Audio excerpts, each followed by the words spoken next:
buenas, bienvenidos al programa Análisis, donde hacemos el más grande esfuerzo por evaluar la realidad nacional e internacional de la manera más objetiva y científica posible. Hoy queremos abordar un tema que ha estado ahí deambulando por los medios esta última semana, el tema de los derechos humanos y la política. Y para eso hemos invitado al abogado Carlos Orbi Montoya, expresidente del Congreso Nacional en la década de los 80 durante el gobierno de José Ascón Hoyo, para que opine sobre este punto de mucho debate en Honduras y de muchas ideas confrontadas. Así que le queremos dar la bienvenida, abogado. ¿Cómo está? Gracias, muy bien. Pues sí, este tema ha estado bastante en los titulares de prensa y ¿por qué cree que es el caso? Bueno, a raíz del golpe de Estado se incrementó la presencia de los organismos de derechos humanos, tanto regionales como mundiales, y tuvo mucho protagonismo en buscar el mayor escudo posible a la violación que se dieron en esos días. Se calcula que hay unos 100 muertos productos del golpe de Estado, otros dicen que solo son 30, que los otros eran la criminalidad común, y han venido muchos, la parte de la OEA, los dirigentes han abierto una oficina y se propusieron a documentar las violaciones, a tal grado que en el convenio de Cartagena, avalado por Chávez y Santos, que hizo Mel con el presidente Lobo, una de las exigencias es una oficina permanente para vigilar la defensa y protección a los hondureños por los derechos humanos. Y hoy en día se ha agravado más porque se ha procesado al ministro de la Presidencia de Zelaya, y en el convenio que firmaron en Cartagena se había manifestado que no se iba a perseguir judicialmente a los colaboradores del régimen de Zelaya, sino que se iba a discutir en libertad toda la problemática que se presentara a nivel judicial. Entonces le pusieron una sentencia que tiene que pagar un montón de millones en 30 días si no va a la cárcel. Entonces están violando la Carta Constitutiva, el convenio constitutivo de Cartagena, donde se garantizaba el retorno de Mel Zelaya y sus ministros, y que se iba a ventilar cualquier querella judicial en libertad para estas personas. Y entonces, a raíz de todo eso, hay una presencia. Y usted sabe, Carlos, que la vinculación de las organizaciones de derechos humanos con los centros financieros es muy efectiva. Cuando está descalificada una nación, pues se obtienen menos préstamos, menos cooperación, menos ayuda.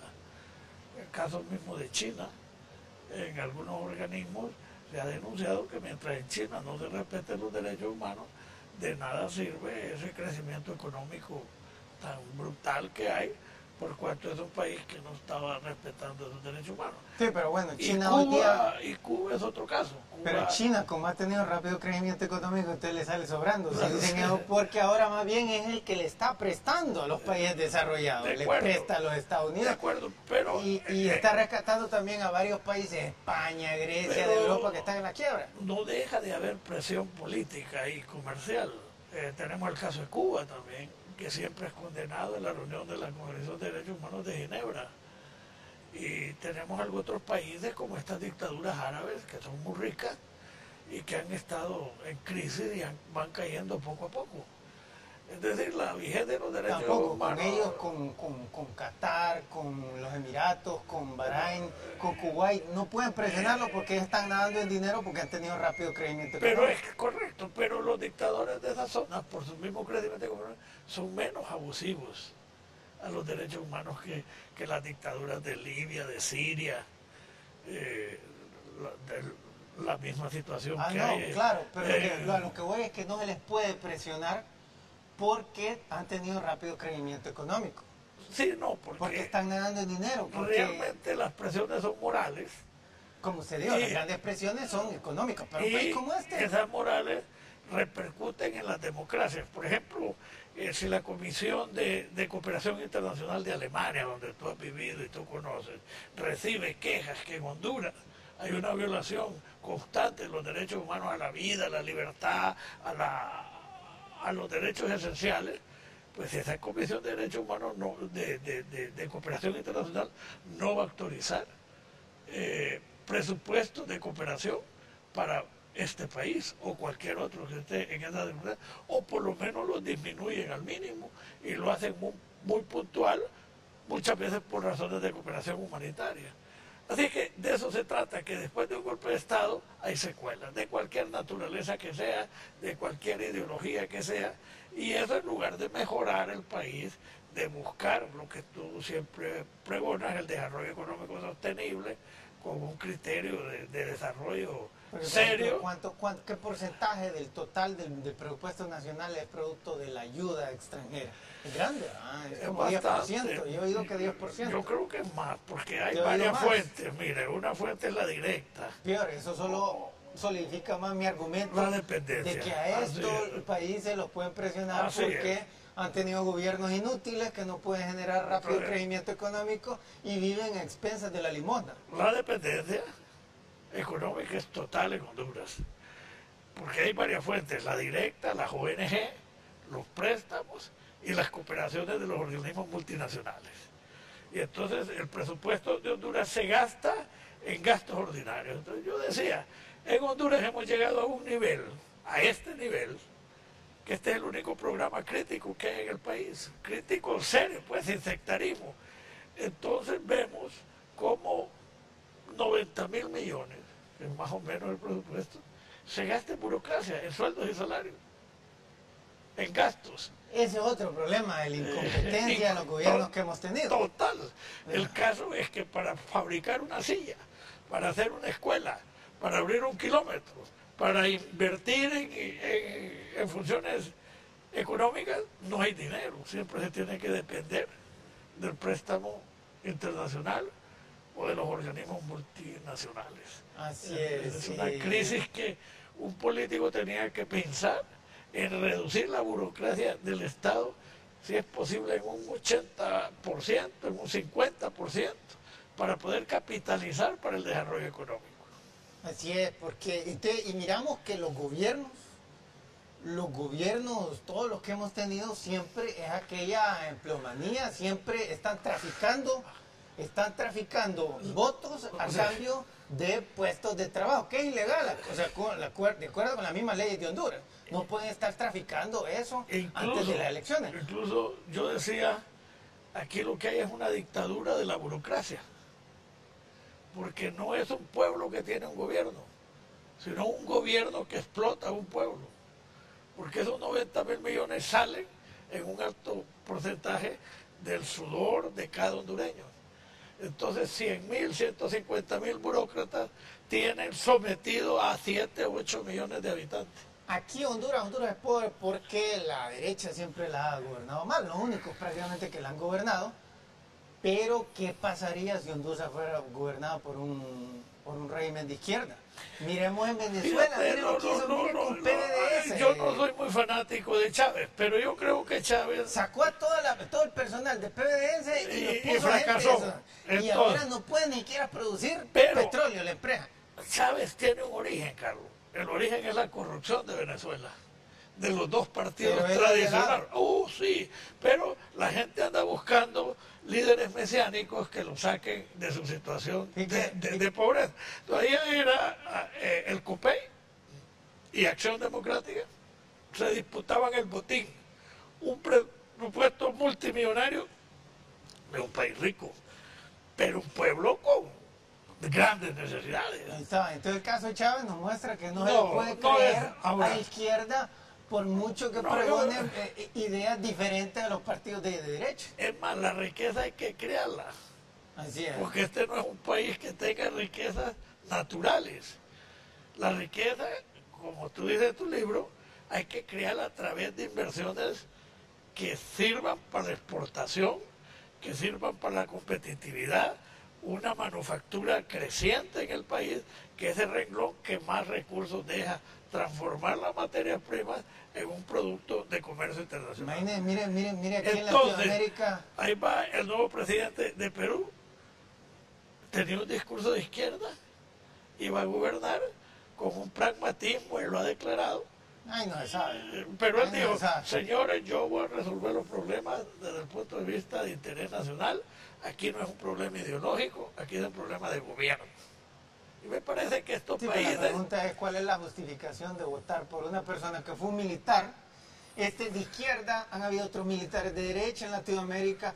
Ellos no estudiaron para generar rápido crecimiento económico, estudiaron para defender al país de le tenían agresiones más externas. miedo a Fujimori. Es como aquí le tienen más miedo a Zelaya que a un mal gobierno de la derecha. Estamos de acuerdo. Entonces, el problema resuelve quitando a ambos. Sí, estamos de acuerdo. Le tenían más miedo a la hija de Fujimori que a este. Tú tienes razón. No se preparó para gobernar. Él tiene que ser un hombre sobreinteligente para rodearse de los cuadros más capaces del país.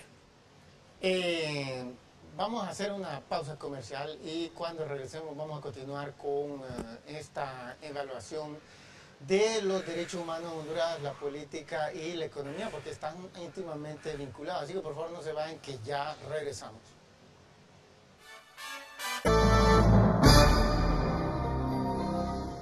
Bueno, estamos de regreso con el expresidente del Congreso Nacional en la década de los 80, el abogado Carlos Orbis Montoya. Estamos hablando de derechos humanos. Usted nos decía que esta conmoción sobre los derechos humanos tiene que estar ligado íntimamente al golpe de Estado. ¿Es esa la causa entonces Bueno, en Honduras siempre se ha irrespetado los derechos humanos por su mismo grado de pobreza. Aquí se dijo muchas veces, hasta por un embajador americano, las víboras en Honduras solo muerden a los descalzos. Es decir, la justicia ha sido ausente en la historia de Honduras, en la administración de justicia, desde luego, y los gobiernos han sido siempre represivos. Sin embargo, hemos avanzado bastante, los medios de comunicación han crecido, la presencia de los medios ayuda a la denuncia, el pueblo se organiza para poderse defender en sindicatos, cooperativas, asociaciones, barrios, etcétera, y lo que falta es realmente pensar en cómo facilitar que la aspiración de la comunidad se realice en un respeto absoluto de los derechos humanos en sus propias comodidades y sobre todo el derecho humano a una vida digna. Sí. Pues no solo se trata de la violación brutal de quitarle la vida a otra persona. El 40% de los hondureños viven en extrema pobreza, dicen las estadísticas, que no llegan a consumir $1 diario. Sí, bien, queremos mostrar unas estadísticas ahí para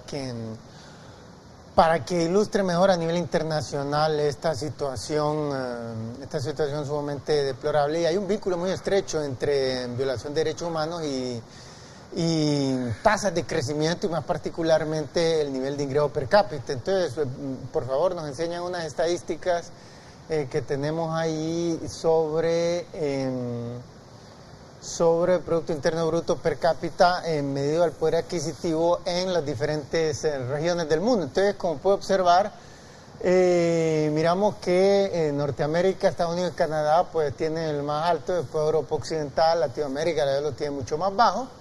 Si está por debajo de $10,000 de ingreso per cápita, entonces es el tercer mundo. El Asia del Sur, India, Pakistán, Bangladesh, todo está mucho peor que Latinoamérica. Y África subsahariana el peor. Y miramos que las mayores violaciones de derechos humanos las encontramos en el África subsahariana, no solo el año pasado, sino que en los últimos, siempre. O sea, porque las cosas no han variado más o menos en los últimos 50, 60 años.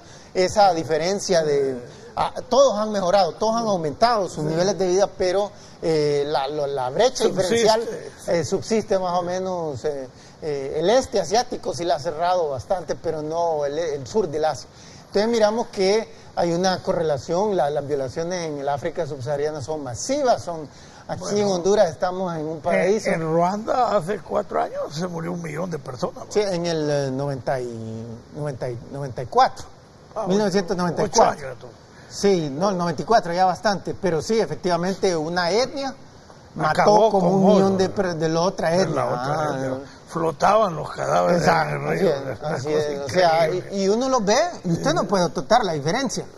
Vea, pero ellos se odian, o sea, entre las etnias, y porque, por ejemplo, los tutsis, que fueron las víctimas de los otros, los tutsis, por ejemplo, tienden a ser un poco más altos y un poquito menos oscuro la piel. Pero usted y yo no lo podemos ver esa diferencia. Claro. Pero entre ellos sí, y se odian y se mataron como casi 1 millón, como dice usted. Mostremos la otra estadística, por favor. Mostremos la otra estadística y miramos que... bueno, que sí, que esta situación en este momento en la República Democrática del Congo, en los últimos 10 años han muerto como 5 millones de personas. Así es. Entonces, mire esas estadísticas. Esto es nuevamente ingreso per cápita medido al poder adquisitivo. No es simplemente ingreso per cápita, porque medido al poder adquisitivo hace omisión de todas las fluctuaciones de las monedas. Por ejemplo, y subió mucho un año el dólar contra el euro, etcétera. Entonces hace omisión y mide realmente la capacidad de compra de los habitantes del país. Entonces miramos, o sea, gigantescas diferencias. Creo que Guatemala tiene el doble que nosotros. Sí, Guatemala está mejor, no mucho mejor, pero está mejor que nosotros. El Salvador también. Costa Rica, Panamá, aquí o Nicaragua está peor. El Caribe, casi Belice todo. Está mejor también. Y el Caribe. El Caribe con excepción de Haití. Exceptuando Haití, correcto. Entonces, pero miramos a Congo, es precisamente el que estábamos hablando, 10 millones de muertes, violaciones de derechos humanos. Regresemos al estudio, por favor. Entonces, miramos que regresemos al estudio, por favor. Entonces, miramos que hay unas grandes diferencias de ingresos en estos países, y miramos que correlacionan en los países, los tres que encontramos arriba, no encontramos violaciones de derechos humanos. En Singapur lo pueden acusar de muchas cosas, de ser demasiado estricto. Yo conozco Singapur. Pero no, mire, por ejemplo... Es una sociedad libre. Sí, es libre. Pero el delito se castiga. Se castiga, punto. Pero usted puede andar a cualquier hora. Así es. Y no le pasa nada, porque tiene la tasa de criminalidad más baja del mundo. Nada, y no por represión como la de los nacionalistas del gobierno de Maduro, que era desapareciendo pequeños delincuentes que lograron bajar la tasa de criminalidad. Ahí es que le enseñan a respetar la ley y la ley se cumple. No, es que todo el mundo está cómodo. Todo el mundo está claro. Está cómodo, y entonces ¿para qué ir a saltar un banco? Regresemos al estudio, por favor. Gracias. Entonces, es una situación donde tienen una capacidad de compra de $10,000 más alta que la de los Estados Unidos. El desarrollo económico mejora el respeto a los derechos humanos, automáticamente, la calidad de vida de las personas, y se plantea un futuro de crecimiento permanente. Pero eso tiene que pasar por medidas serias en este país, que no las veo a corto plazo. O sea, pero ¿cómo? ¿Qué es lo que vimos en Singapur? Profesionalidad para gobernar. Claro. Profesional, empezando con el primero, Lee Kuan Yew, que lo pueden acusar de un montón de cosas, pero el hombre había sacado 4 títulos universitarios, hablaba 4 idiomas, y nadie nunca lo ha acusado de corrupción. Es que él es el dueño. No, ¿me entiende? Él lo que hizo fue elevar los salarios, pero proporcional con la tasa de crecimiento, como creció rápido. Ahora está gobernando el nieto. El hijo. El hijo, y está ya el nieto en primera fila. Pero es una persona que estudió muchísimo. Lo mandaron a estudiar a Europa. Sí, estudió muchísimo. La punta de Malaca creo que es la sociedad más desarrollada económicamente del universo. No, como hay países como Liechtenstein, que es más desarrollado que Singapur, pero ahí también fíjate, le quiero miramos contar. El nivel de profesionalidad en Liechtenstein. ¿Liechtenstein son qué? ¿Franceses? No, ahí hablan más o menos un dialecto alemán. Alemán, correcto. Ahí en Singapur hay 4 razas. Así es. Y a todas las han llevado al mismo nivel cultural. Todas también. Una base de nivel cultural altísima. Y son 4 religiones, que en otros países se están matando. Sí. Pero ahí no, porque todo el mundo llena la bolsa de dinero, no hay desempleo, etcétera. Nadie está inconforme con los gobiernos acusándolos de corrupción, ni de incompetentes porque estudian, pero es un problema que la derecha y la izquierda en Latinoamérica no hacen, no se preparan, no estudian, llegan a improvisar, se dedican, mire, por ejemplo... Pero también los pueblos no aprenden a elegir. Si usted tiene un menú, en Honduras hemos avanzado por lo menos formalmente en el proceso electoral. Fíjate, Carlos, que hay elecciones internas, hay 8 candidatos y salen generalmente los menos calificados, el más demagogo. Porque fue el que más robó dinero y con unos hizo un mamacillo no publicidad. Necesariamente. Se llega a no razonar el voto, a no pensar cuál es la persona más calificada para gobernar, tanto en capacidad como en honestidad, como en dinámica, como en pensamiento. Pero no se razona así. Y entonces tenemos que se accese, el acceso al gobierno aquí es coyuntural. Es decir, de repente el menos pensado está porque abarcó la coyuntura de su momento y no el más calificado. Es que nunca es el problema. Y el problema, no, pero mire, hay una correlación entre cantidad de horas aparecer en los medios de comunicación y eso la compran la pauta publicitaria. Y también en un montón de canales llegan, ellos compran el espacio para estar ahí solos. Y para que les hagan preguntas facilitas, gente que tiene baja capacidad de meter, entonces da la impresión y solo lo están viendo a ellos. Entonces, al fin y al cabo, cuando van a la papeleta electoral, por ejemplo, los 3 partidos chiquitos, la gente dice, ¿y estos quiénes son? Nunca los he visto, pues voy a votar uno de estos 2 tontos que están ahí porque por lo menos medio los conozco. Entonces, así no. Pero te voy a dar el caso de las elecciones de Calleja, por ejemplo. Calleja fue un fenómeno porque hacía gimnasia en la televisión. Salía a la carrera en la televisión y era bien parecido. Pero salía bastante. Bastante. ¿Y cómo lo hizo? ¿Con qué dinero? Esa es la pregunta. Ese dinero está maldito, porque es el financiamiento de la candidatura de la corrupción. Así es. Él tiene que devolver cualquiera 5-1 de la inversión que se hace. Así es. Nunca hay dinero para la producción. Exacto. Pero tenemos que hacer una pausa comercial, nos dicen, y la vamos a cumplir. Y cuando regresemos vamos a continuar hablando de este tema y vamos a mostrar unas imágenes muy diáfanas sobre lo que pasa cuando las tasas de crecimiento son sumamente lentos, el resultado final es pobreza masiva para todos y una violación masiva de los derechos humanos. Así que por favor no se vayan, que ya regresamos.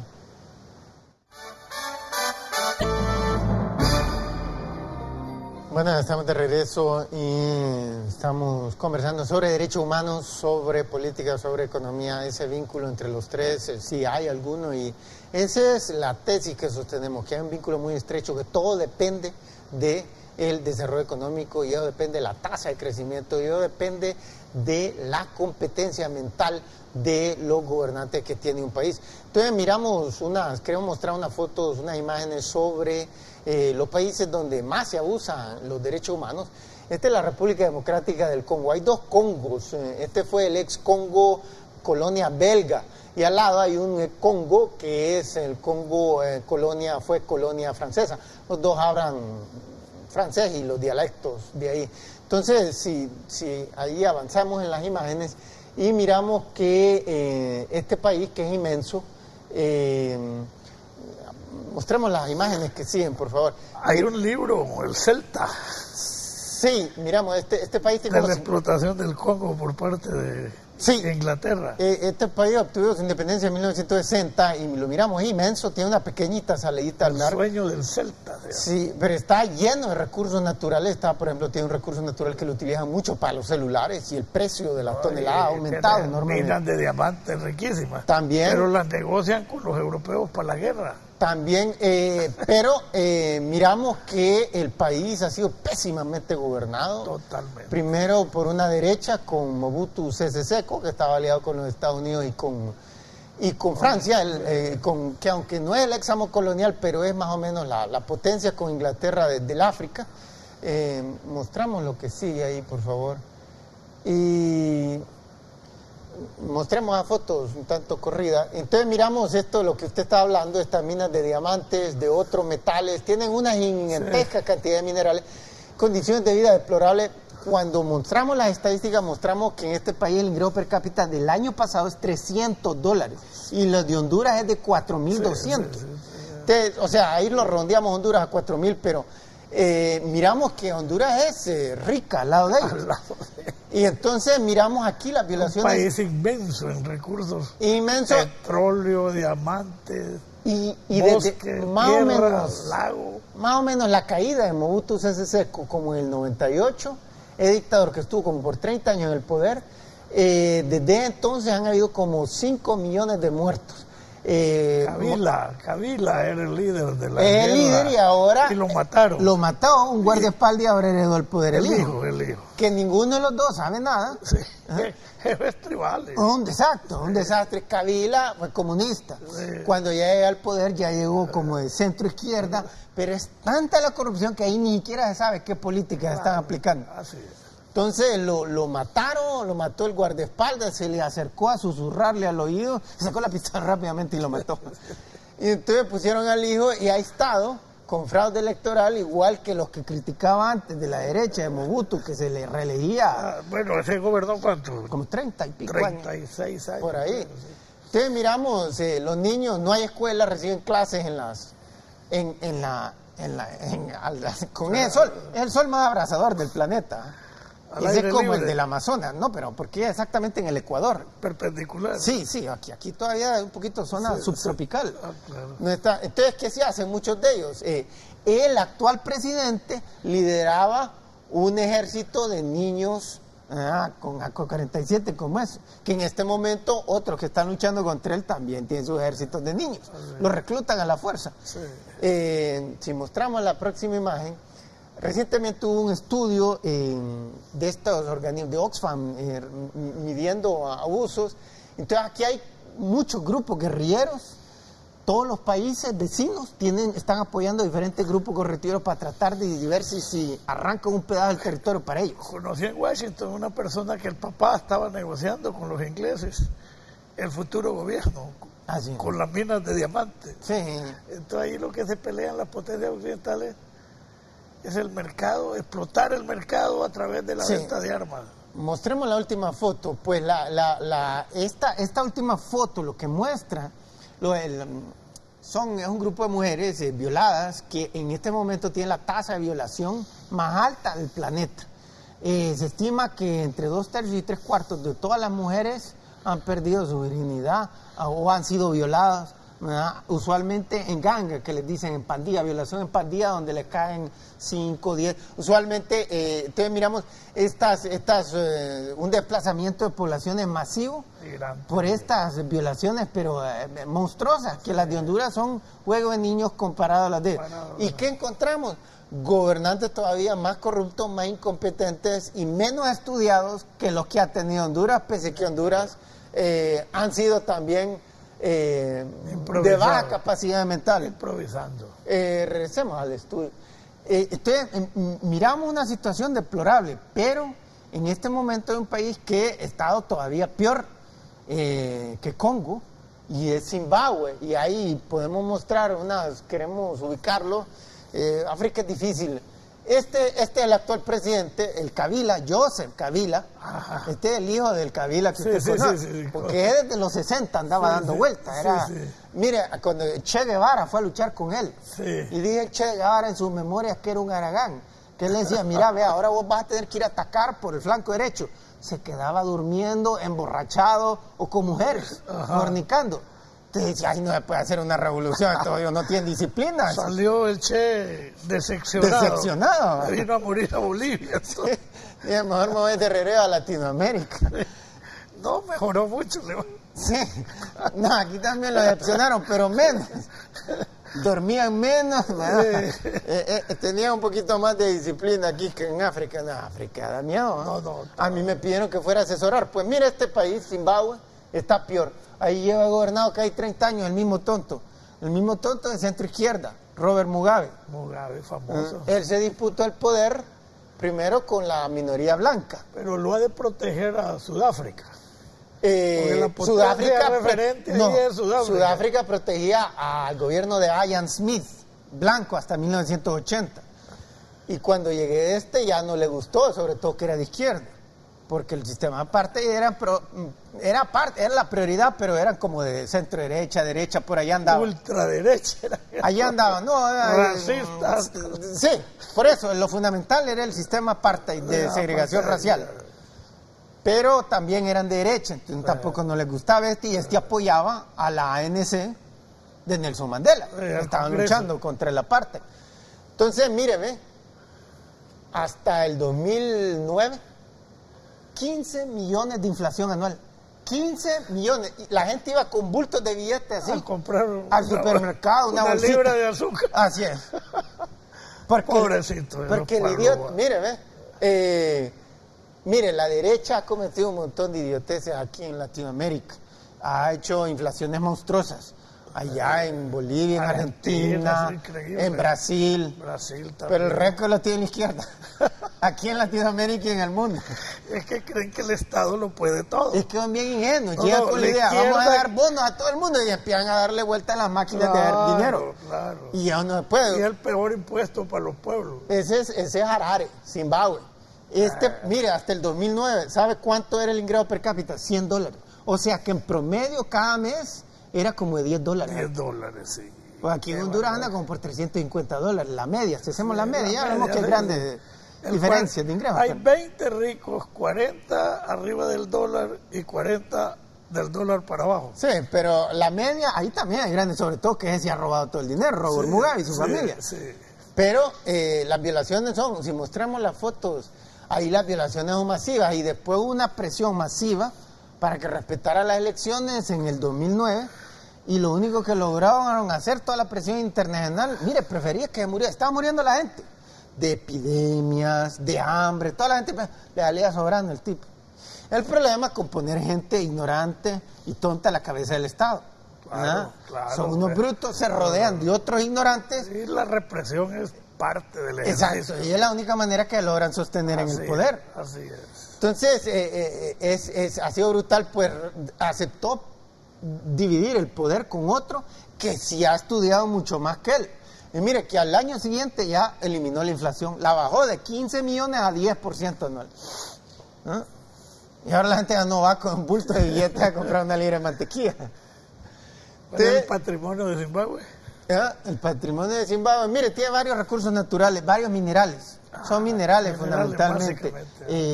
Cobre, tiene cobalto. Que vale mucho. Sí, pero miramos, no tiene nada que ver.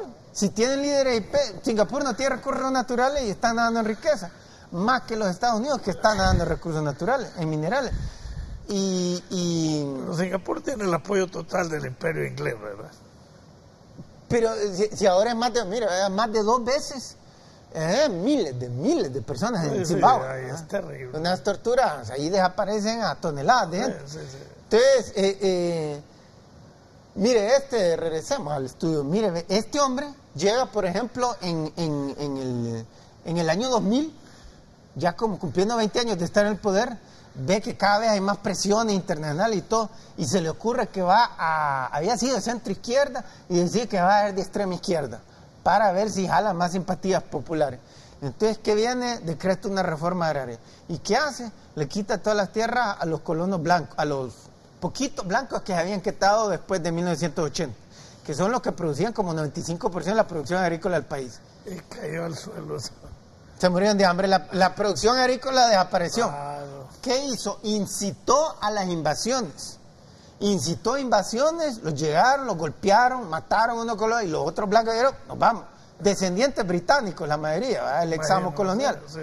Se fueron, la producción, ahí está, se apropiaron de la tierra, los amigos de él, u otros ahí que supuestamente eran pobres. La recompra vuelve a caer en manos de los dictadores. Pero el punto es que la producción colapsó. Y ya no tenían... pero esa enseñanza en todos lados del mundo. Sí, la hacen los dos, pero la izquierda hace más errores de eso. Tenemos que dar una pausa comercial y cuando regresemos vamos a continuar con este programa en su último segmento, así que por favor no se vayan que ya regresamos.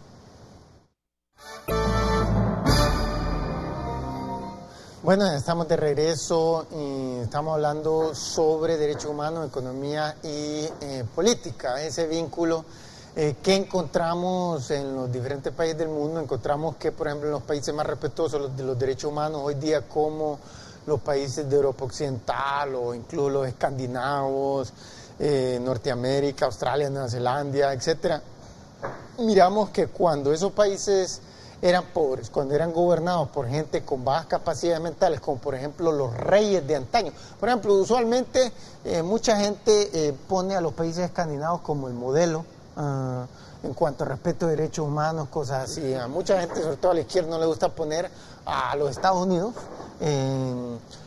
sino que a los países escandinavos. Y uno agarra y uno se va al siglo IX, X, y los vikingos andaban arrasando por toda Europa, violando hasta la última mujer, robando hasta la última posesión, quemando hasta la última aldea. En esos momentos eran gobernados por reyes con baja capacidad mental, porque el sistema monárquico garantizaba que iba a seguir el hijo. Si un rey tenía 20 hijos y tenía 19 súper inteligentes, tenía que ser el mayor, aún si era retrasado mental. Y por ejemplo España, que nos gobernó el siglo XVII, tuvo 3 reyes, y los Habsburgo, y los 3 eran o retrasados mentales o casi retrasados mentales, ¿no? Porque se casaban entre parientes, se salían brutos. Entonces, pero y en la democracia mejora eso, pero la democracia le da todavía demasiada libertad para que llegue cualquier bruto de derecho de izquierda, y es lo que ha tenido Latinoamérica. Así es. Pero también tuvo una dictadura bárbara antes de los 50. Pues sí, porque no, mire, agarra Argentina. Sin embargo, han habido algunos gobiernos ilustrados en Sudamérica. Colombia ha tenido buenos gobernantes, Argentina antes de Perón tuvo buenos gobernantes. Argentina estaba creciendo más que los Estados Unidos. Sí, estaba creciendo rápido, finales del siglo XIX, comienzos del XX, y ya se había hecho país desarrollado. Ya era país desarrollado. Un nivel cultural alto. Exacto. Y entonces el problema, y comenzaron a tener elecciones regulares, cada 4 años, y la corrupción iba cayendo, el fraude electoral iba cayendo cada vez más y más y más. En eso llegaron los 30, ¡pum!, la economía se derrumbó y no la pudieron volver a recuperar nunca más. Vino la irrupción del militarismo. No, pero es que el militarismo entró después de que la economía colapsó. ¿Me entienden? Mire, colapsa la economía, entonces aumenta el desempleo, aumenta la pobreza, entonces la gente de izquierda de repente dice, hey, aquí el sistema, es el sistema el que... Entonces ellos empiezan a agitar. Y en los militares de derecha dijeron, esto hay que matarlos, hay que desaparecerlos, porque son comunistas. Pero si hubieran mantenido la tasa de crecimiento alta... ¿Cómo se llamaba el último presidente civil antes de Perón? ¿Aramburu? No. ¿Ah? ¿Cómo se llamaba el último presidente civil antes de Perón? No me acuerdo. Vamos a suponer, entra el militarismo pro-nazi del peronismo, con una gran carga populista, y se hace el mesiánico de la Argentina, hasta el grado que cuando cae Perón pasan creo que 30 años de anarquía en la Argentina, de anarquía política, de guerrilla, de los montoneros, de esto y del otro. Pero él tampoco, mire, cuando él vuelve Perón y tampoco hace nada, elige la mujer y tampoco hace nada. Exacto. Y son los últimos años de este que acaba de morir. En los 90 recuperó un poco, después volvió a hundirse a comienzos del nuevo milenio. Las políticas equivocadas. Y después Alfonsín lo recuperó. Alfonsín, y sobre todo este que acaba de morir. No, perdón, el esposo, Kirchner. Sí, este lo recuperó, de comienzo de la década de los 2000, un hundimiento masivo. Es el hombre que más calificaciones ha tenido. Y ahí está, mire, cuando la izquierda... El Uruguay ha tenido buenos gobernantes.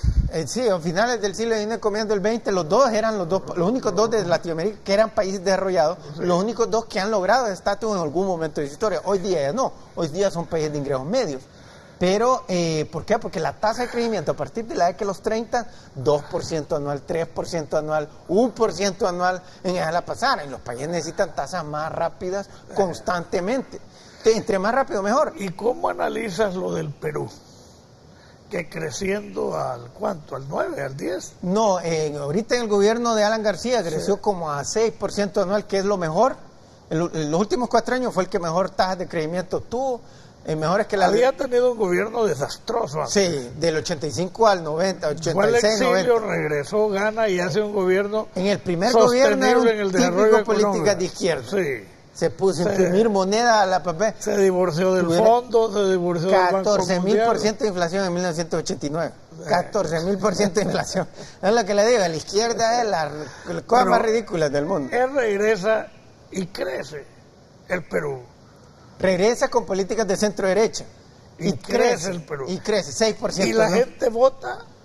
Si él se hubiera reelegido, él hubiera ganado. Pero como prohíbe que sean consecutivas en Perú, entonces... Pero ¿cómo se explica? Teniendo un sostenimiento, ¿cómo regresan a una aventura, digamos? Porque este individuo...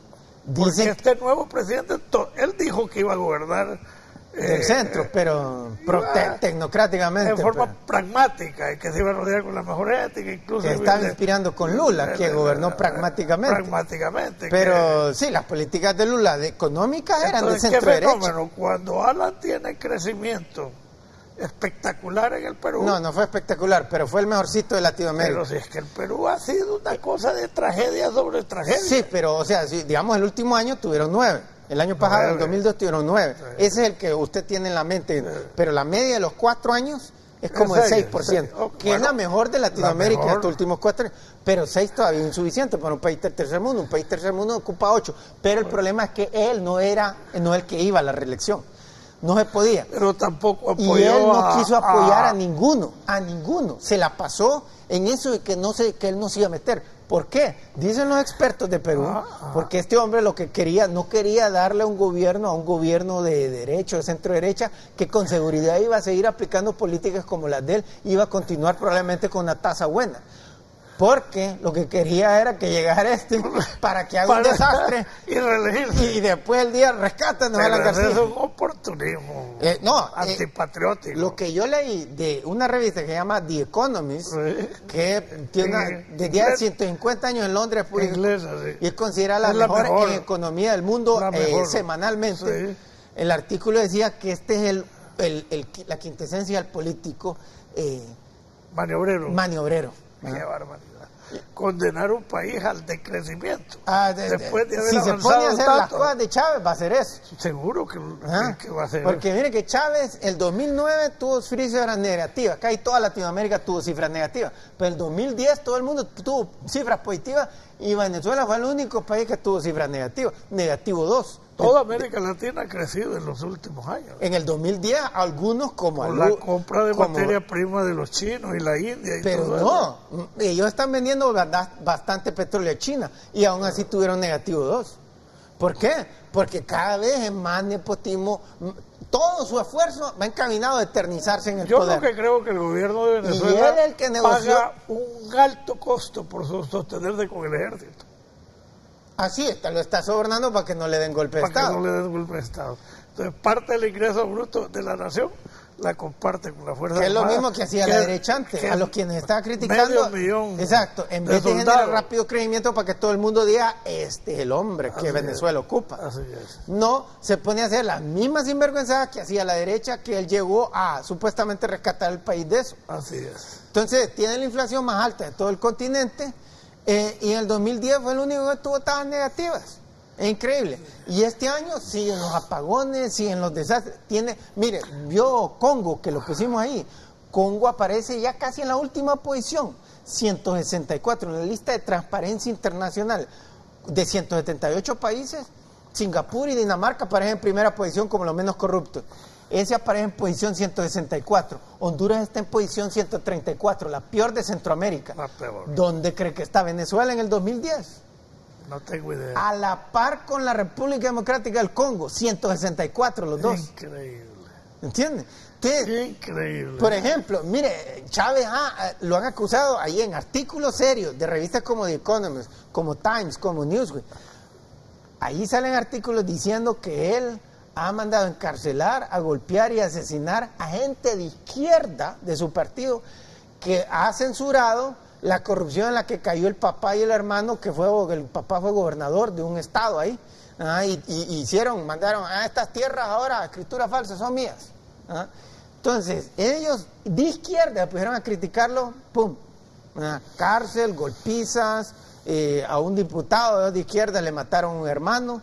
Y el diputado dijo, este era un mensaje que me envió Chávez, de izquierda, solo que izquierda honesta, que no cree en la corrupción, que condena la corrupción de derecha, pero que es honesta para condenar la corrupción de izquierda también. Claro. Entonces, la izquierda y la derecha no son una solución para Latinoamérica. No, ya tiene que ser pragmática. Cuba ya puntual. 52 años fracasando. ¿Y qué está haciendo ahora Raúl Castro? Privatizando todo el país. Y lento, va muy lento. Lento porque hay un montón de otros que no quieren que todavía. no quieren, muy lento. Pero si fuera de parte Todavía el aparato represivo está reaccionario a los cambios. Así es. Y Porque entonces, tienen más de 1 millón de hombres en armas. así Que es. lo sostiene el país. Entonces eso hay que analizarlo. El gasto militar, la carga militar, para sacar esa plata e invertirla en el desarrollo. Así es. Entonces, el capitalismo es un fracaso, el socialismo es todavía más fracaso. O sea, lo que la historia muestra es que la gente de más alta inteligencia, de más altos estudios, tiende a ser la más honesta y también la que genera las tasas de crecimiento económico más rápido. No siempre. Usted va a encontrar uno que otro caso ahí de alguien que no estudió mucho y que generó mejores tasas que alguien que estudió mucho más. Pero el capitalismo moderno, Carlos, ha cambiado sustancialmente en este mundo global. Por ejemplo, un capitalismo moderno que te maneja la tecnología de punta. Entonces tienes un Bill Gates, tipo Bill Gates, por ejemplo, que te maneja un imperio de tecnología de punta. Entonces ese capitalista está creando condiciones aceleradas para el desarrollo. No se le puede condenar al colonialismo, que era la expresión brutal del imperialismo. Se oía mucho tiempo, oía mucho tiempo. Nos dicen, don Carlos, que tenemos que terminar el programa, se nos acabó el tiempo. Afortunadamente solo tenemos 1 hora. Pero le queremos agradecer haber estado con nosotros, haber inaugurado el nuevo set en HD y todo remodelado y bonito aquí en el canal 11 de TV y el resto de los canales de esta compañía. Y los queremos también incitarlos a adquirir el libro Riqueza para Todos, que se encuentra en librería Guaymuras de Tegucigalpa y que es, sin lugar a duda, el mejor libro de economía, sociología, historia y filosofía de Honduras. Así que lo pueden encontrar ahí en librería Guaymuras y los incitamos a seguirnos en nuestra página de Facebook Carlos Avillón, donde pueden encontrar videos y otra información valiosa. Así que esperamos contar con ustedes en la próxima edición de Análisis la próxima semana y nos despedimos muy cordialmente.